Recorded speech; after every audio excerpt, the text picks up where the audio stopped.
بسم اللہ الرحمن الرحیم الحمد للہ رب العالمین والصلاة والسلام علی رسولہ الکریم اما بعد فاعوذ باللہ من الشیطان الرجیم بسم اللہ الرحمن الرحیم لیس لک من الامر شیء او یتوب علیہم او یعذبہم فانہم ظالمون صدق اللہ العظیم۔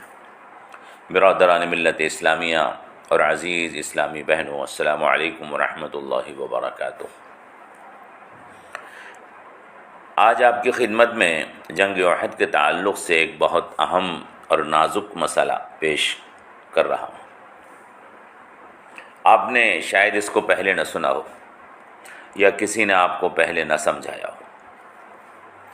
وہ مسئلہ یہ ہے کہ کئی سیرت کی کتابوں میں لکھا ہے کہ احد والے دن رسول اللہ صلی اللہ علیہ وسلم نے کافروں کی طرف سے آنے والے کئی لوگوں کے نام لے کر بد دعا فرمائی تھی۔ ان میں ابو سفیان، صفوان ابن امیہ، سہیل ابن عمرو اور حارث ابن ہشام کے نام بھی لیے جاتے ہیں، جن کے لیے حضور نے بد دعا فرمائی تھی۔ سورہ آل عمران کی آیت نمبر 128 لیس لک من الامر شیء او یتوب علیہم او یعذبہم فانہم ظالمون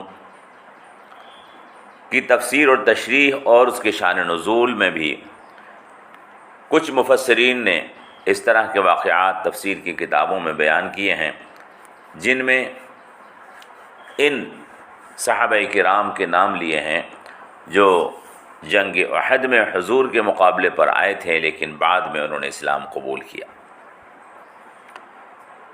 حالانکہ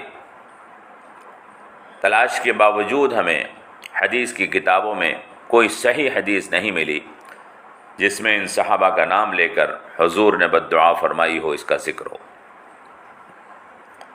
البتہ دو باتیں حدیث کی کتابوں میں ہمیں ملتی ہیں۔ پہلے یہ کہ حضور نبی کریم صلی اللہ تعالی علیہ وسلم کے چہرے پر پتھر مارا گیا تھا اور خون چہرے سے جاری ہو گیا تھا اور آپ کا چہرہ خون آلود ہو گیا تھا، تو حضور اکرم صلی اللہ تعالی علیہ وسلم نے ارشاد فرمایا تھا کیف یفلح قوم خضبوا وجہ نبیہم بالدم وہو یدعوہم الی ربہ۔ یہ الفاظ سیرت ابن ہشام میں ہیں۔ ان کا ترجمہ یہ ہے کہ وہ قوم کیسے فلاح پا سکتی ہے جس نے اپنے نبی کا چہرہ خون آلود کیا جبکہ وہ انہیں رب کی طرف بلا رہا ہے۔ یہ پتھر جس سے حضور کا چہرہ زخمی ہوا تھا عتبہ ابن ابی وقاص نے یا عبداللہ ابن شہاب زہری نے مارا تھا۔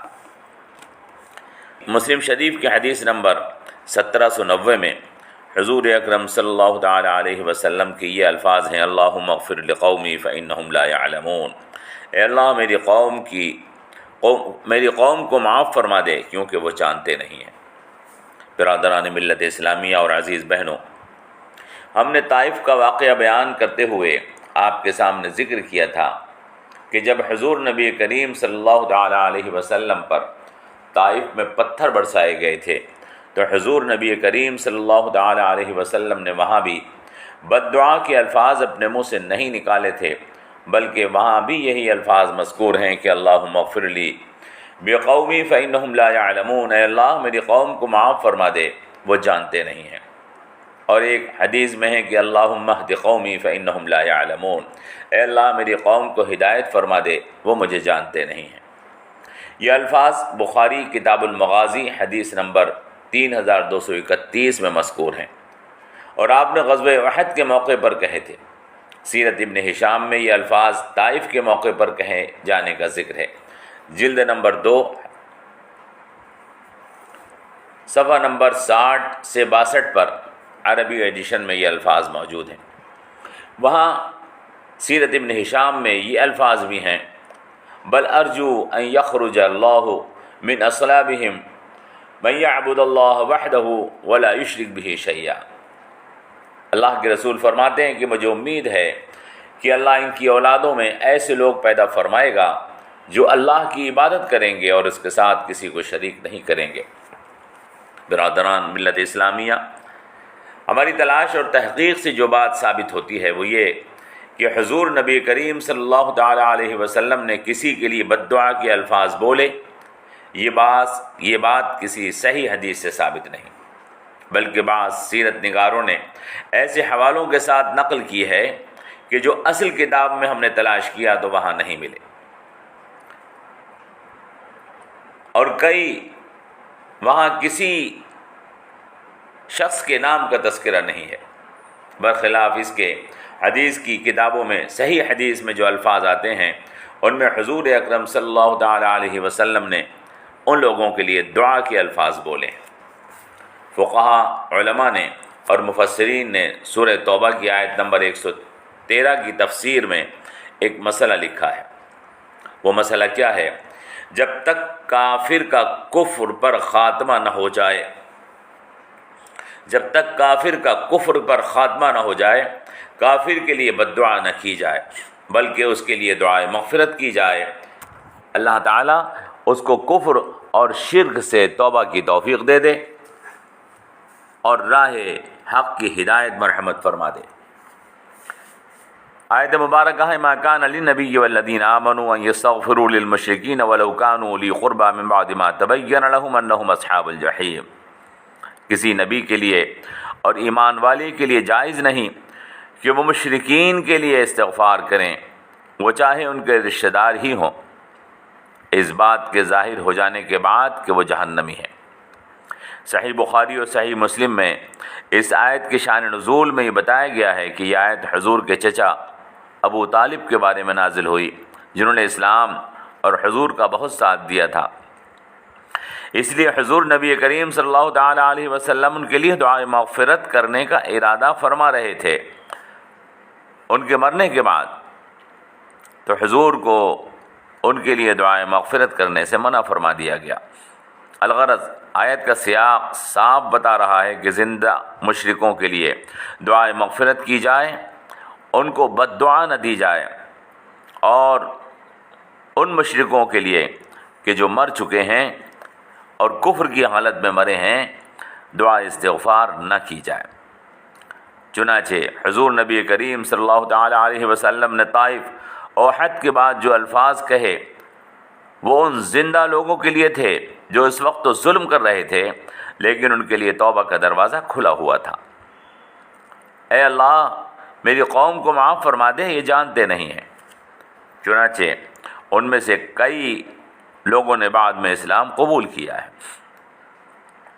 حضرت خالد بن ولید، حضرت ابو سفیان، حضرت صفوان بن امیہ، حضرت سہیل بن عمرو، حضرت حارث بن ہشام ان لوگوں میں شامل ہیں جو غزوہ احد میں کافروں کی طرف سے حضور کے مقابلے پر لڑنے آئے تھے اور بعد میں مسلمان ہو گئے۔ بلکہ حضرت خالد بن ولید رضی اللہ تعالیٰ عنہ تو ایسے صحابی ہیں کہ حضور اکرم صلی اللہ تعالیٰ علیہ وسلم نے ان کو سیف من سیوف اللہ کا لقب مرحمت فرمایا، یعنی وہ اللہ کی تلواروں میں سے ایک تلوار ہیں۔ برادران ملت اسلامیہ، سمجھنے کی بات ہے، حضور نبی کریم صلی اللہ تعالیٰ علیہ وسلم رحمت للعالمین ہیں۔ آپ لوگوں کے لیے اللہ کی رحمت اور مہربانی بن کر تشریف لائے ہیں۔ قرآن کریم میں اللہ نے ارشاد فرمایا کہ وما ارسلناک الا رحمت للعالمین، ہم نے آپ کو تمام عالموں کے لیے رحمت بنا کر بھیجا ہے۔ مسلم شریف میں ہے، حضور نبی کریم صلی اللہ تعالیٰ علیہ وسلم نے فرمایا کہ لستو بدعائن ولکنی رحمتن، میں بد دعا کرنے والا نہیں بلکہ رحمت ہوں۔ مسلم شریف حدیث نمبر 2599 ہے۔ ابو داؤد شریف میں ایک حدیث ہے 2684 نمبر ہے۔ حضور نے ارشاد فرمایا کہ انی لم ابعث لعانا وانما بعثت رحمتا، میں لعنت کرنے والا بنا کر نہیں بھیجا گیا، مجھے اللہ نے رحمت بنا کر مبعوث کیا ہے۔ حدیث کی کتابوں میں اس طرح کی اور بھی حدیثیں موجود ہیں۔ ان سب کا حاصل یہ ہے کہ حضور نے نام لے کر کسی کے لیے بد دعا نہیں کی ہے، سوائے ایک موقع کے جب کافروں نے حرم مبارک میں جناب رسول اکرم صلی اللہ تعالیٰ علیہ وسلم کی کمر مبارک پر دوران نماز اونٹ کی اوجڑی لا کر رکھ دی تھی۔ وہ ایسا موقع تھا جب نبی کریم صلی اللہ تعالیٰ علیہ وسلم کی کافروں نے براہ راست بے حرمتی کی تھی، اور اللہ نے حضور نبی کریم صلی اللہ تعالیٰ علیہ وسلم کو بتا دیا تھا کہ ان گستاخان کے لیے جنہوں نے حضور نبی کریم صلی اللہ تعالیٰ علیہ وسلم کی شان میں بے حرمتی کی ہے، ہدایت سلب کر لی گئی ہے۔ چنانچہ وہ سارے کافر جنگ بدر میں ذلت کے ساتھ مارے گئے تھے، جس کا ذکر حضور نے غزوہ بدر میں بھی فرمایا تھا۔ یا اہل القلیب، یا عتبہ ابن ربیعہ، یا شیبہ ابن ربیعہ، یا امیہ بن خلف، یا ابا جہل ابن ہشام، یا فلاں ابن فلاں، یا فلاں ابن فلاں، هل وجدتم ما وعد ربكم حقا فإني ما وعدنی ربی حقا فإنی اجد ما وعدنی ربی حقا۔ اے کنویں میں ڈالے گئے لوگو، اے عتبہ ابن ربیعہ، اے شیبہ ابن ربیعہ، اے امیہ ابن خلف، اے ابو جہل ابن ہشام، اے فلاں فلاں کے بیٹے، اے فلاں فلاں کے بیٹے، تم نے اپنے رب کا وعدہ سچ پایا؟ بے شک میں نے اپنے رب کا وعدہ سچ پایا ہے۔ یہ حدیث بخاری شریف حدیث نمبر 3984 اور مسلم شریف حدیث نمبر 2876 ہے۔ حضور نے جس وعدے کا یہاں پر ذکر فرمایا اس کا ذکر بھی بخاری شریف کی حدیث نمبر 240 اور مسلم شریف کی حدیث نمبر 1794 میں ہے۔ اللہم علیکا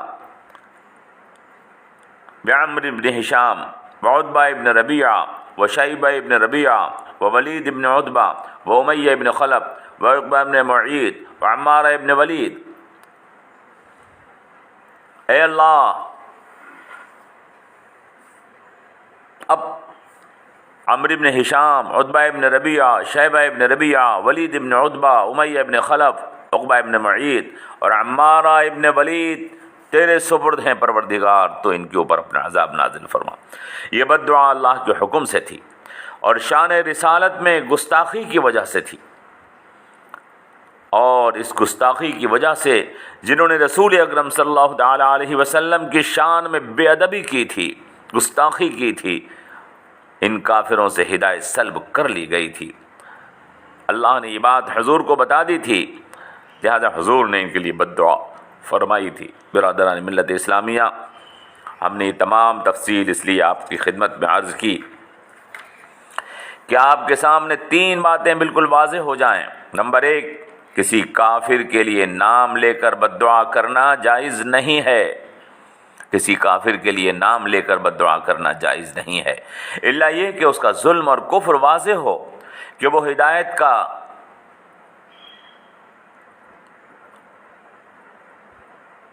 سلب کیا جانا من جانب اللہ بتا دیا گیا ہو۔ دوسری بات، مشرکوں اور کافروں کے لیے دعائے مغفرت اور دعائے ہدایت ان کی زندگی میں جائز ہے، حتیٰ کہ ایسے لوگوں کے لیے جو حضور نبی کریم صلی اللہ تعالیٰ علیہ وسلم پر پتھر برسا رہے ہیں، ان کے لیے حضور دعائے مغفرت اور دعائے ہدایت فرماتے ہیں۔ صحیح حدیثوں کے اندر اس بات کا تذکرہ ہے۔ اور نمبر 3، سیرت کی کتابوں میں جن لوگوں کا نام لے کر حضور اکرم صلی اللہ تعالیٰ علیہ وسلم کا بد دعا کرنا مذکور ہے اور وہ بعد میں مسلمان ہو گئے، وہ احادیث یا سیرت کی کتابوں کے حوالے درست نہیں ہیں۔ ہم نے ان کو بہت تلاش کیا مگر وہ اصل کتابوں میں ہمیں نہیں ملے، بلکہ ایسا محسوس ہوتا ہے کہ بعض شیعہ قسم کے لوگوں نے ان کی تشہیر کی تاکہ صحابہ کرام جن سے انہیں دشمنی ہے ان کے کردار کو داغدار کیا جائے، اور اس شہرت کو پیش نظر رکھ کر بعض ہمارے علماء نے بھی اپنے سیرت کی کتابوں میں بغیر حوالہ چیک کیے ان باتوں کو نقل کر دیا ہے۔ لہذا ہمیں نظر نہیں آتا کہ حضور اکرم صلی اللہ تعالیٰ علیہ وسلم نے کسی کا نام لے کر بد دعا کی ہو، الا یہ کہ اللہ تبارک و تعالیٰ نے حضور اکرم کو اس کے کفر پر مرے جانے کی خبر دے دی ہو۔ فقط وما علینا الا البلاغ۔ السلام علیکم ورحمۃ اللہ وبرکاتہ۔